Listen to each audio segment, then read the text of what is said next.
for a very high-level design position, and he had come from a product position, and he said he didn't care what tools they made him use or what he was doing or what the title was, but he said, if I have an Excel spreadsheet open, it better have game data in it and not like financial or product data. But that's just, Excel is just sort of a fact of life. You kind of have to make your peace with it one way or another.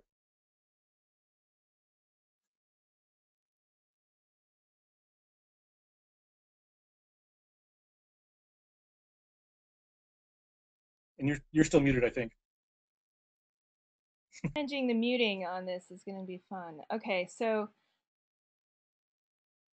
um,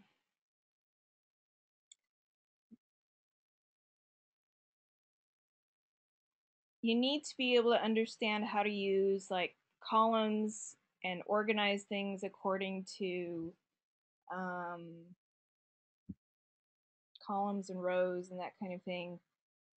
What other kinds of things do you say that a designer or a writer needs to know in Excel? Like they don't need to know how to multiply and divide, and I mean it helps if they do, but not necessarily. Yeah, not necessarily. I mean, it helps, but that's not really their job.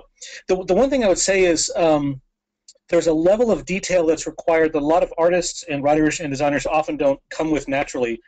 Because if you have a string where someone in dialogue is saying good morning, or you have some introductory exposition, that's going to be, pardon me, that's going to be replicated across languages. And so it's going to have a string identifier that's going to be very, very specific. And if you're kind of, oh, well, I just named it whatever, like you were saying a minute ago, and not having spaces in names, it's like, no, Mr. Programmer, I didn't, listen to your how you have to do backslashes for quotes or how to name the thing. I just named it however I want to. They will look daggers at you or worse very, very quickly. So having the ability to say, right, I get it. I've got English on this sheet, French on that sheet, and German on that sheet. Even though I'm not doing French or German, I understand that they all have to correspond, and I have to name them. You know, this is like act name underscore character name underscore scene name. I mean, that's a bad way to do it actually, but there's going to be some method that the project is going to agree on, and you have to say, okay, got it. And if you can do that flawlessly from then on, the programmers will love you. Yeah, like keeping track of how many lines there are and making sure that the line numbers are consistent across, yeah, French and Right. English and German. And even if you don't have anything filled in for those lines, you still need to make sure that you've got the triggers correct. Some things like that. Yeah. Yeah, and then I mean the other part of it is paying attention to length, which is not number of characters, but it's really kind of difficult and amorphous because again, German is typically a lot longer to say something than English is, but being able to get across characterization in a couple lines of dialogue with no adverbs, no physical description. Yeah. There may be a physical description, and they may be able to see the character on the screen. They may not. Um, but we've got one situation now. We've got sort of a very light love triangle that we get across in three pieces of dialogue. Just boom, boom, boom, and we're working on some even deeper things that the princess didn't get married because her father's counselor proposed to her and she spurned him and he went insane and betrayed them all. And doing that in about four short pieces of dialogue. Yep. I try to tell my students that if you want to be a game writer, I have to mute you for a minute. Um, to be a game writer, you have to be able to say at least five different things in 3 words because it's you don't have much space to make your point. And And right, and even when you have space, if you go too long, the players will just tune you out and they won't read it. yep, uh, I we played through a couple of games quickly yesterday that were online, some choose your own adventure games. And I think Delene was here for it, but even I was like, okay, that was 3 paragraphs long. I'm totally skimming and moving on because I'm bored. I just skipping to the end. So I'm muted. I'm actually looking for something on my computer. I saved. It's the exposition from Galaxy Quest. I've got the text for it if I can find it here. It's right there. In fact, um, there's a scene in Galaxy Quest where one of the aliens starts going into this sort of classic science fiction exposition that is completely boring. And Tim Allen's character says something like, "Okay, I'm gonna lean back. I'm closing my eyes, but I'm still listening." He's just totally tuning them out. It's such a brilliantly done scene, and that's exactly the kind of thing we need to avoid in games. You just can't do that. yeah. But you can try, but people won't. Oh, in fact, here it's well, you know what? I'm operating on two computers. Let me see if I can. Anyway, it's short. I'll send it to you later. But it's short, but it's even. This is too much. Let me see if I can grab it over this other computer somehow.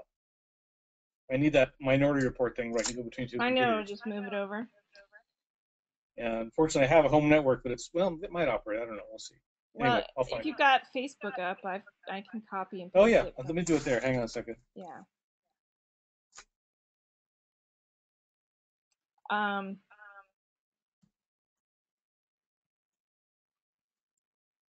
cautiously unmuting everybody to find out if this. Nope. Had to make it stop. Okay, so if you have a question, students, use the little thing to raise your hand. Do you know how to do that? This little raise your hand if you know how to raise your hand in a go-to training. Yay! Okay, thank you. I'm gonna put you all down now, and if you have a question, I will unmute you so that we don't get into Inception craziness with the with yeah. All right, so this is the Galaxy Quest bit that he was just sharing.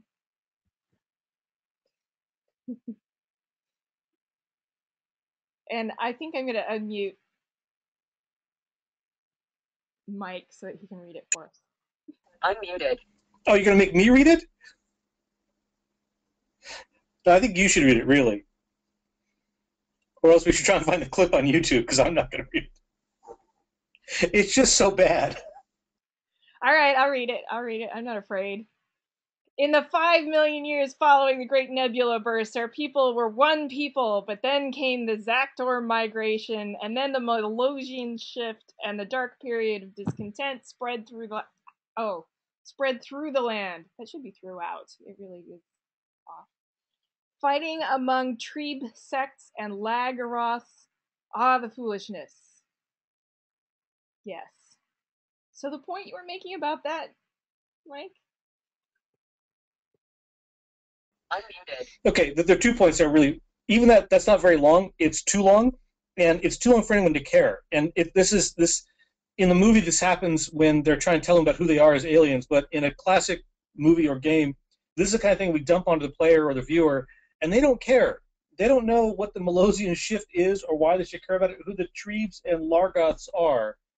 And it's like telling someone about your great grandfather's family history, and they don't know and they don't care and they shouldn't have to care until later when they understand how cool your great grandfather was, and then they care. But this is why you have to establish the world, and you have to give some people some structure so they know sort of, okay, we're on a faraway planet, but beyond that, that's all they need to know. I mean, or you need to figure out what's the minimal set, especially in a game where you just don't have time for people to say, oh, right, I'll sit here and absorb all this information you're giving to me, because they're just not going to.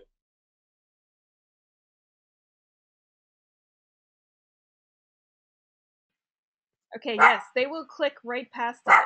And there are my dogs helping to protect me from the neighbors. I'm so sorry. They are terrible attack dogs. Mike, you didn't get to see them. They both look like this. He's like, you woke me up. Why did you wake me up? Because I'm showing you off, because you're cute. Alright, anyway.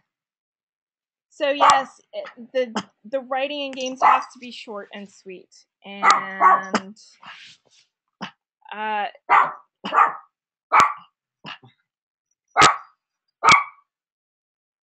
Oh, right. So the game we played yesterday was Mike. I think you've seen it. I don't know if you've seen it. It's Matilda wants some foods.com.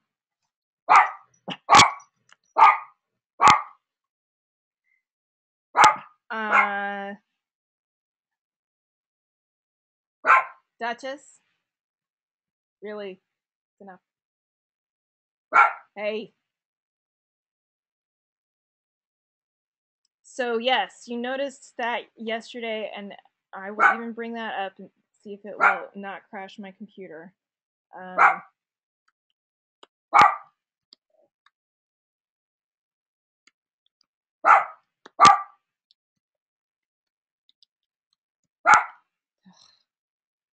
And it's about a cat, so all of the dog noises that you see are going to be not associated with Matilda wants some foods.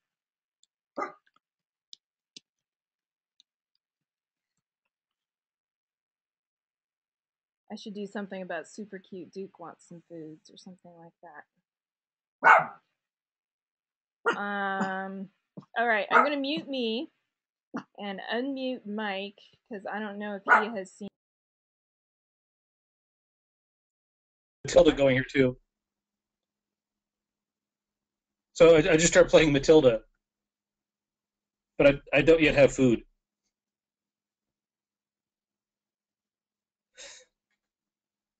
But that is a nice little bit of just very punchy exposition. This is the situation.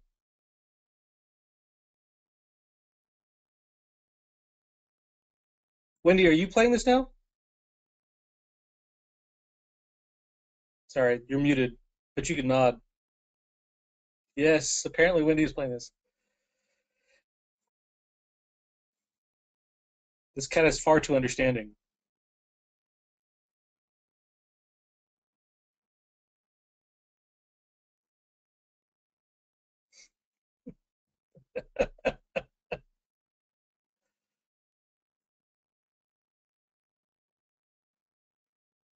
All right, cautiously unmuting myself to say, and muting Mike because again, yeah.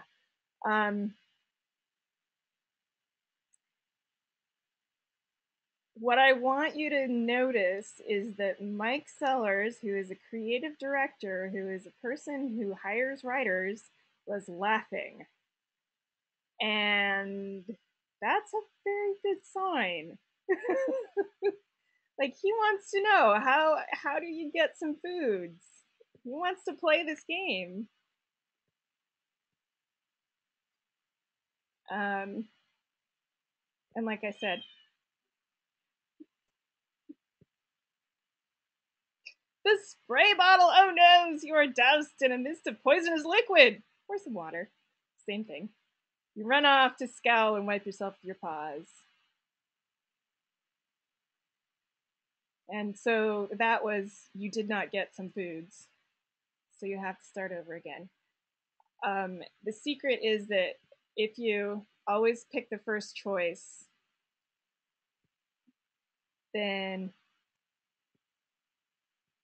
you actually get your foods.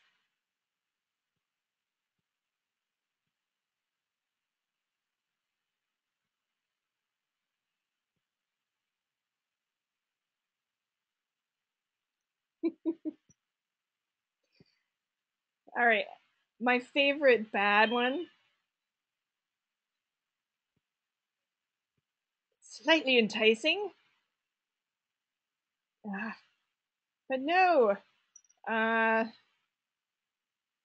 Okay, I'll play. Nose crazy. Foods. Do you hear?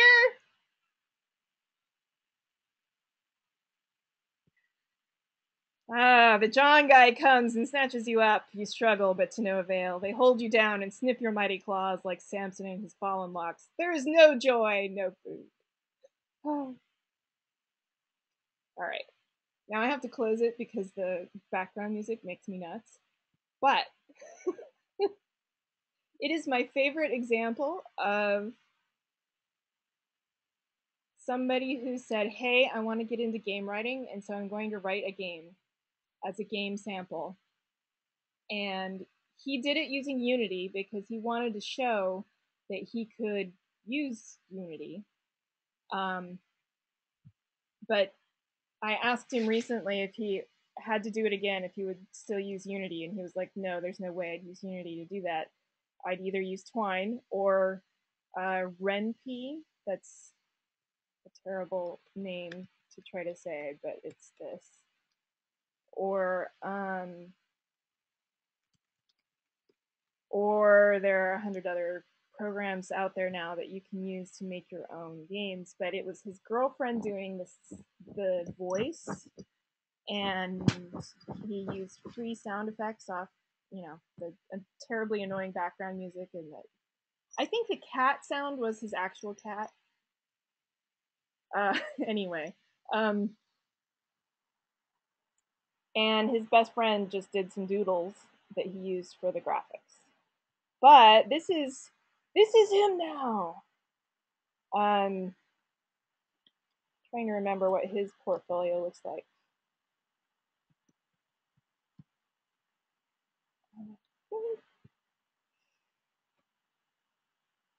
That's not him.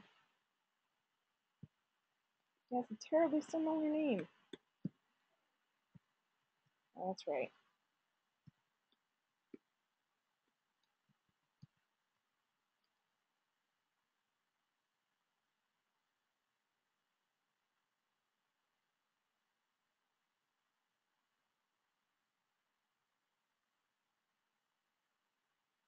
Dude, where's your portfolio?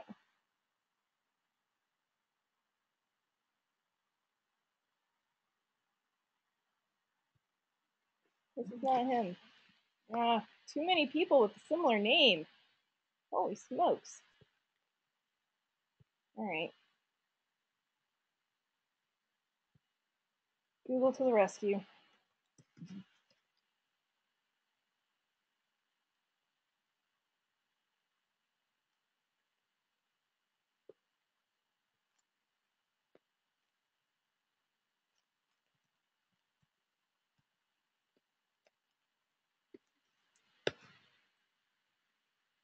See, there's an artist and a singer-songwriter. Come on. No, that isn't his Jonathan? John? This is terribly embarrassing because he's actually a friend of mine. There we go. Myers Interactive.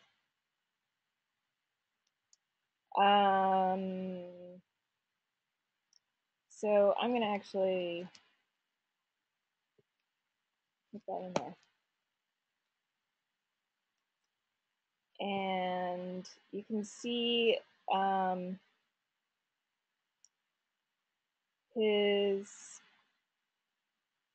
recent work has been on Game of Thrones Ascent and on Jack Lumber and Rage of the Gladiator and Indiana Jones Adventure World by Zynga, and But Matilda Wants Some Foods was his very first thing, and he did it on his, it says by Reactive Games, but it was totally him and his girlfriend and buddy. And now they have a successful Kickstarter called Codename Cygnus to do their own project. So Matilda Wants Some Foods launched his game writing career. And that's why I have you do Twine games, because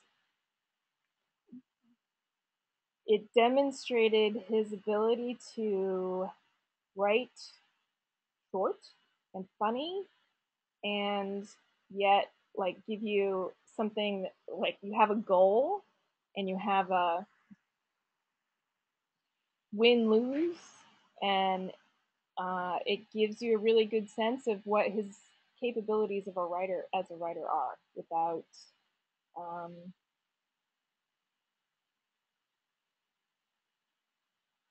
taking forever. Yeah, you can play through it quickly. And now I'm going to let Mike talk as well as type.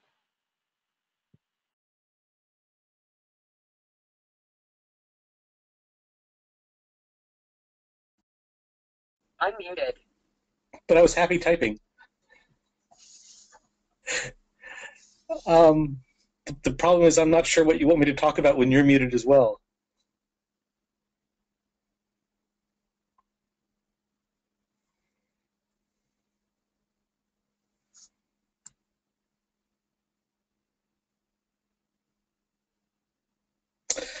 Oh, okay. That's actually a really good question. What do I look for when hiring game writers?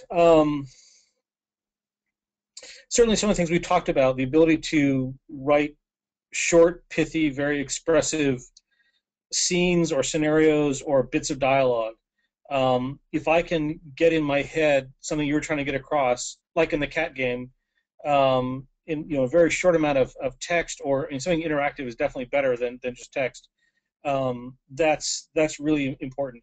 Writing descriptively is not so important, except again in short, punchy bits. Exposition is really not important.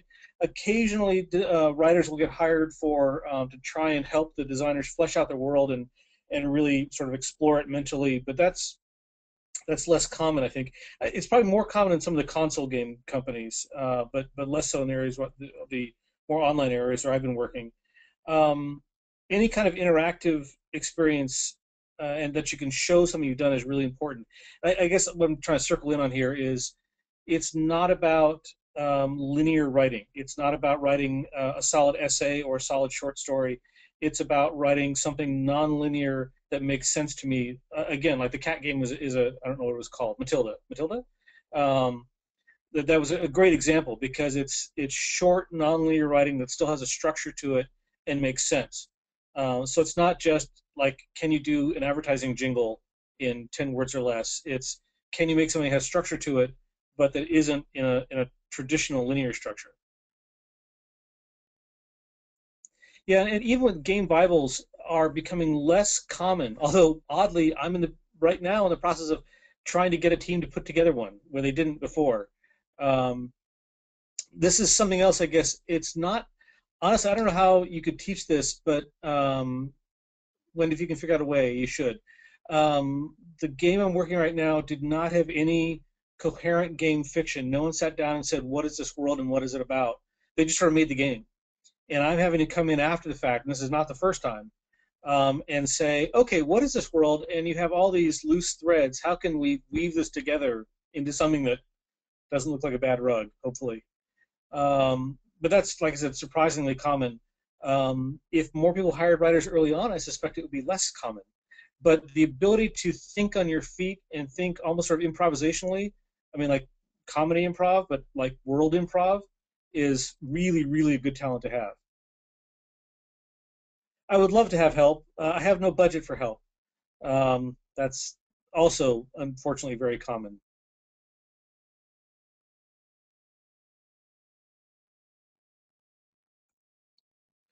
I am down to about just a few minutes left. So what? Work for experience. Actually, that's not a bad thing. It's a little bit illegal, sadly. Unpaid internships have, I think, by the Supreme Court, have been ruled to be illegal, which is really unfortunate. I'm a huge believer in apprenticeship programs.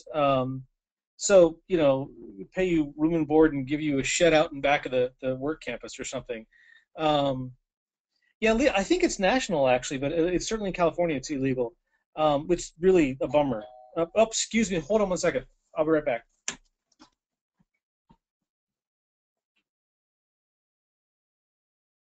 All right, I muted him and brought me back. And yes, the bad news is that unpaid internships are mostly unavailable now. Sometimes you can do them through, you have to be paid at least minimum wage.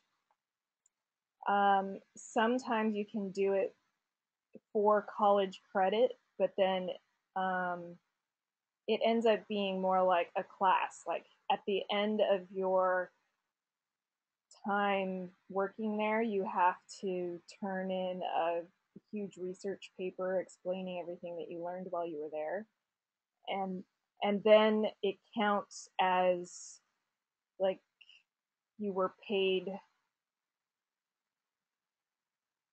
the tuition dollars or something. Anyway, it gets all right. No problem. Mike has to run. Um, and you know what? I will talk to my supervisor about what our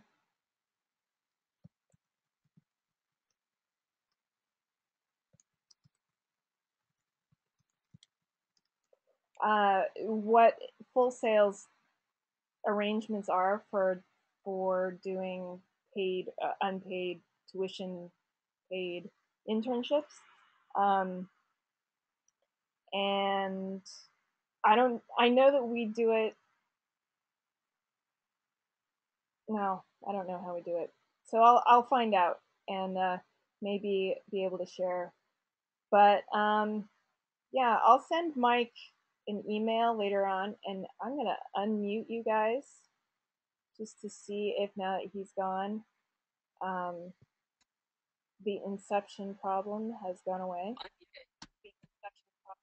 It's still a little bit there, but it's not nearly as bad. Sounds like it. Um, you know, he was in and out there, but that also gives you a little bit of a sense of how busy the game, the professional game writer or person is. Yeah, like my on campus. I teach a section of this class on campus, and our guest speaker um, was available for an hour and 20 minutes or something while he was on an airplane flying from one place to another, and the airplane had Wi-Fi, and so he was able to participate a little bit, mostly in chat like that, ironically. But yeah, they're so busy that we have to find like, okay, quick, give me an hour here or there. And others, one of the funny things is that quite a few uh, people that I asked if they might be available tonight said, no way, there's a baseball game going on. Yes, my husband's watching one. I was going to say, some of you might be familiar with. Yeah. I don't. If the Mariners were playing, I wouldn't be here, but they're not, so you get me. Okay. I don't have cable. I don't follow this is on baseball. 28 I don't either. Or 2 or I don't know. I don't. Some channel. Yeah, I don't follow baseball, but apparently lots of other game writers and game designers do. So, Jeez, maybe we need to get in on the action or something. I don't know. I did finally learn what it was that they like about it. What is that? What Well, sorry, Deline, I'm gonna. is it? The beer and the hot dogs? It's not actually. Some of it's numbers, but there is a lot of strategy involved. I did not get the strategy at all until I started watching it. I used to work for a company that was so big it actually owned a baseball team, and we were sort of required to follow them and be fans. Um, and so I had to learn what it was that I was supposed to be interested in. And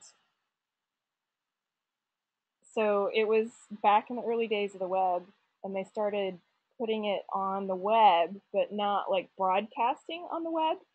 They would just they would show a picture, an outline of a man, a little stick figure of a guy, and then they would show around the stick figure, this was the batter, and they would change it if he was right-handed or left-handed, and it was real time. So it was just a stick figure of a guy with the strike zone like on drawn over him, and then it would mark where each of the different pitches hit within the strike zone on the player, on the batter. And I don't know how people who don't have the visual aid keep track. But when I was watching that, I was like, "Oh my gosh, now it makes sense." Like I can see where the pitcher is trying to fake out the guy because he's put two of them right there, and I know the next one's going to be over here, except maybe not. It'll be over here, right where you don't expect it to be. And if you're actually good at pitching, which is where I was finally like, oh, it's not just about being able to get it over the plate. It's like, no, you exactly putting it exactly where you want it, within like a 2-inch field. Then it started to make sense to me, and it started to be interesting, and I could see that there was strategy going on between the pitcher and the catcher and the batter, and it mattered like it starts to get quite complicated with who's on what base and how many strikes have already been. Yeah, anyway, and they keep track of who's a really good batter and who's really not, and so we're just gonna let this guy by because we don't want to risk him actually getting a home run. I don't know. It started to make sense, and I started to realize it was a really deep strategy game, a lot like SimCity. I know they would hate it, and probably Deline is going, "What? It's not like SimCity." But that was the closest thing I could come to, is that it's very much a resource management game Mm, that you're watching those them are not play. my favorites. Yeah, I have to admit, I learned how to love it that way, but I would watch it online, and everyone thought it was funny that I needed the little stick figure guy to follow along. Um, but I at, could see me needing that too. at least then I was following along and understanding what everyone was getting so excited about. Um, but then after I stopped working for the company, I don't watch baseball anymore. I don't. But quite a few other people who are game designers love it because of that complexity. Um, seventh guest or something, Dillian says. Yeah, it's um, especially if you've got a head for numbers. They also like figuring out probabilities and things like that come into it. So, um, yeah, and then there are the rivalries. I mean, the company I worked for owns the Cubs, the Chicago Cubs, which haven't won anything in forever. And so it was hard for me, who didn't even like baseball, to really get behind a team that was never winning. Um, I was like, I don't understand why we're even paying attention. And they're like, no, you have to learn how to be a fan. So I did. But I did have to have it explained to me with like stick figures, and I understood like strike zone. You can tell me all about this, but I can't watch on the field and see where that ball just went. Like what? Even though somewhere they're keeping track or their hand signal, I don't know. Anyway, I kept up with it at the time. Don't keep up with it now, but but I do know lots of game developers who love it. And what's even more um, annoying in some ways is I work with lots of international clients as well, and I'm gonna try to unmute Deline for a minute just to see if we have cleared it. Yeah. Okay. Hello. I work with international clients, and they like cricket, and so Hmm. that's even more incomprehensible to me. Sorry, Daleen, I gotta mute you again. But we'll give you a chance to talk in just a second. So it's bad enough when the American game designers are talking deep statistics about baseball and my eyes glaze over. But when you start getting the British and Indian game designers talking about cricket, it's completely incomprehensible because those games go on for days and are I I don't even follow the rules. Like the rule book is incomprehensible to me. So yeah. Anyway, um, Oh no, I'd have to have another common ground. the thing is, what you It's the learn, project. yeah, what you learn is um,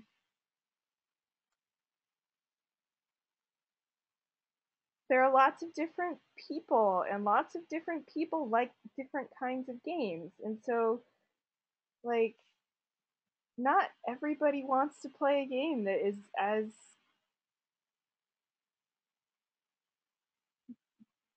complex and like you have to be ah, everyone likes different stuff. And Yeah. so the key is to find your audience that likes your stuff. Um, you guys can still see my screen, right? Okay. Yes. So the most recent games that I've worked on are Gardens of Time, which I don't know why this isn't bringing up actual URLs for me, but yay. Um, this is not by any means baseball.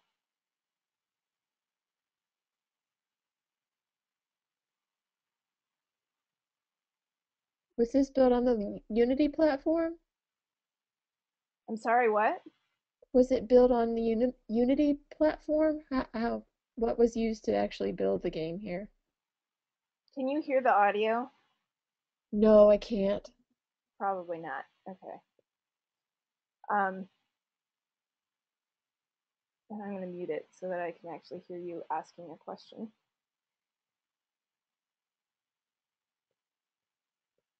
And you can still watch it. It's got awesome music, but whatever. It is for the, it's a Facebook game. And I don't think they use Unity. I think they use their own homebrew, Okay. built it from scratch program. It looks nice. It's fun. You can actually go play this one on Facebook if you want. Um, and you know how he was saying that how Mike was saying he had lots of pieces that didn't fit together. Mm-hmm. Um, this is the case where they hired me to come fix it because they had lots of pieces that were a playable game. They just didn't make any sense. Mm. Um, so I created the Time Society and explained why Victorians would be interested in creating interesting gardens because they were like, it has to have a garden, but it's a hidden object game.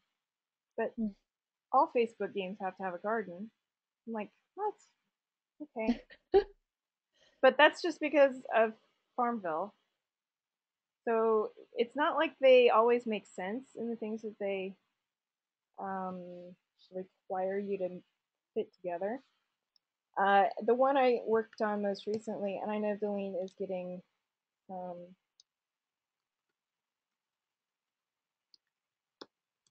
It almost seems kind of neat though if you I don't know. It's almost like a game in itself of fitting a puzzle in order to make everything fit together and have a common thread. So that kind of sounds fun. it is kind of fun.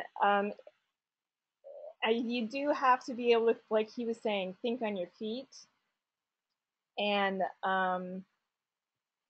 I was going to say, yeah, this is no longer playable, but this was Jet Set Secrets.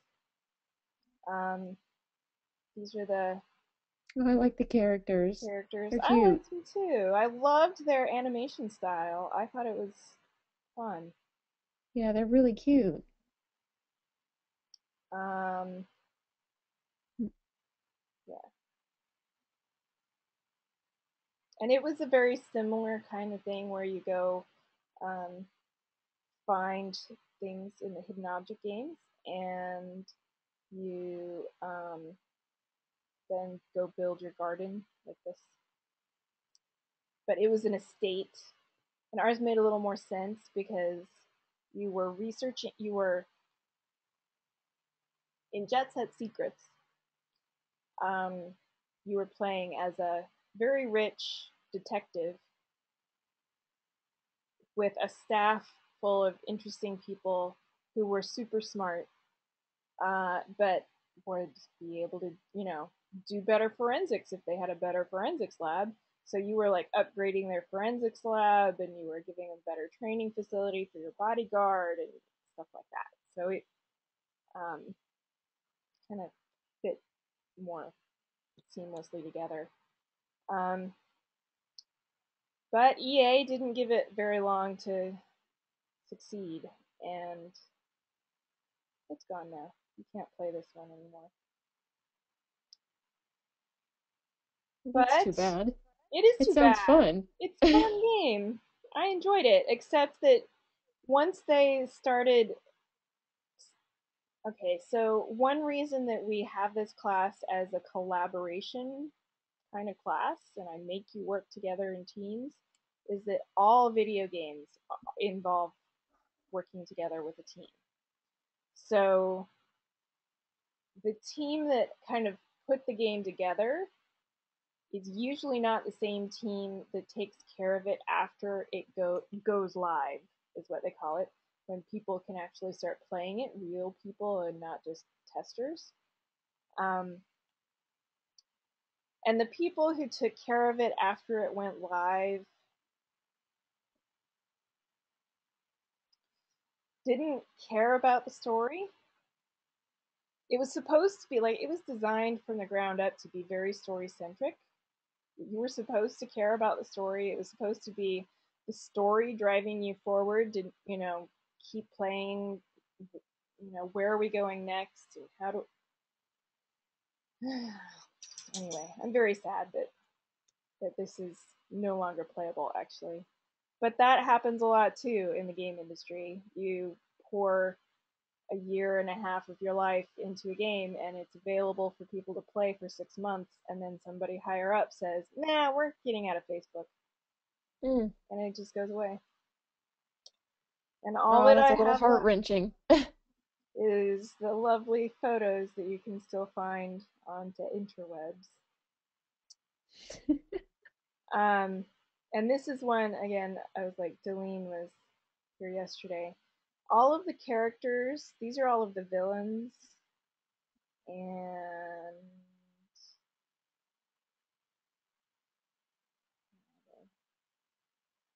these are all of, oh, that's not all of the villains. It's half villains, half, whoa. Um,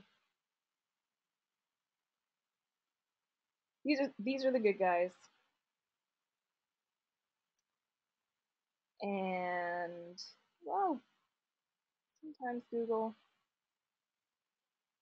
are not an improvement.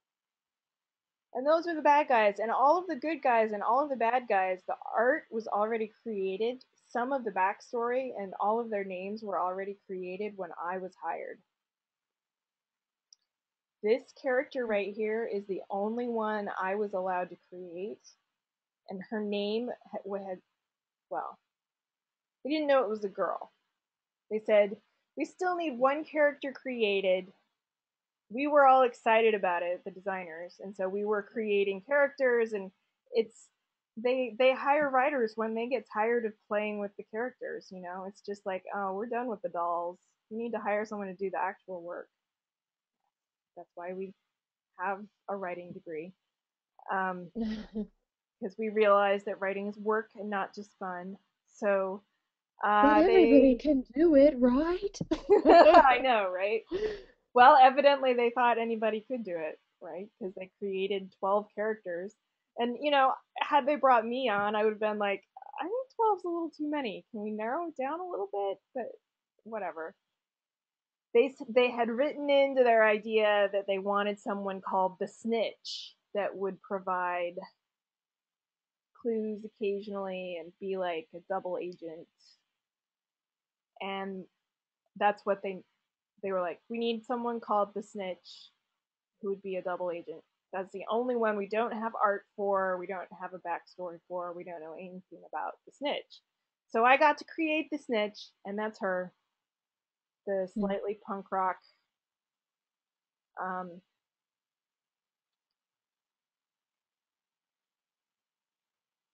I'm gonna look at it bigger. Okay, that's as big as we're gonna get it, I guess.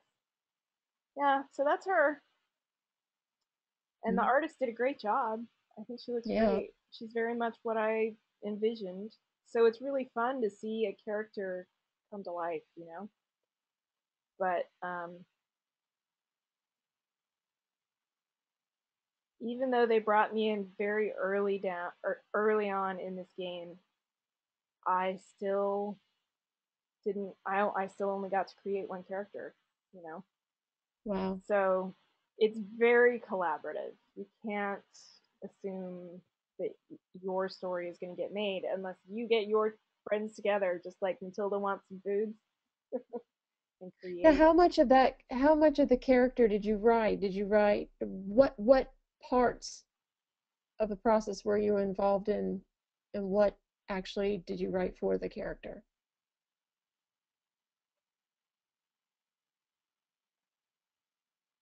Okay, Delene is continuing to confuse me, but that's okay.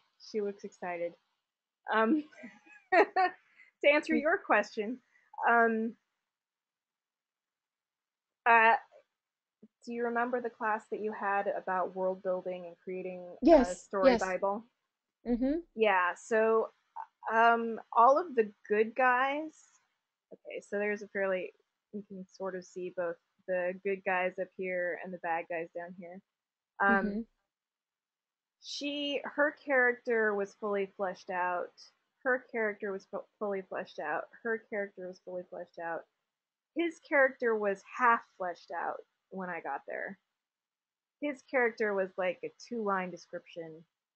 His character was confusing because in one part of the Bible they said he was in one part of the Bible he said that he was her daughter and his son.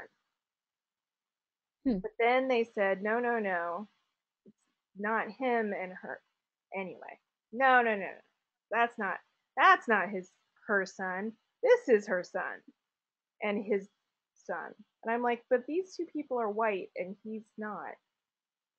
And then they were like, oh, I don't know, maybe make it him. Anyway, so that Oh was boy. kind of the state of affairs when I got there, and and it was truly, and we need a double agent, a snitch who can go back and forth, and we're not sure if they're a good guy or a bad guy. Um,